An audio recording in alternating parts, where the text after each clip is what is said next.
Всем привет, меня зовут Сергей, мне 33 года, у меня врожденный ихтиоз и атопический дерматит. Это просто, у меня просто крик души.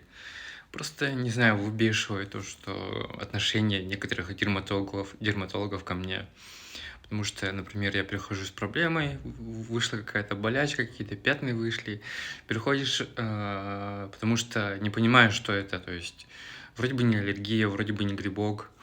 Вот. И врачи начинают: ты, наверное, скушал сладкое, неправильно питаешься. И сразу же начинается вот такие обвинения. Начинают говорить, что я нечистоплотный, возможно, и так далее.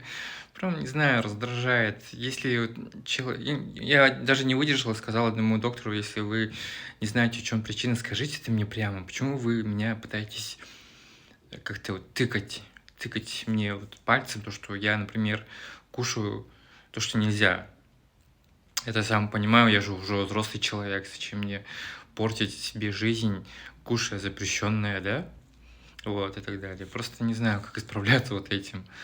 И приходится уже искать других докторов, и, слава богу, такие доктора появляются. Есть понимание и помощь от этих людей, которые действительно пытаются помочь нам. Когда вы сталкиваетесь с такой проблемой, как вы реагируете и что вы делаете? Не знаю, поделитесь, пожалуйста, в комментариях. Хочется успокоиться.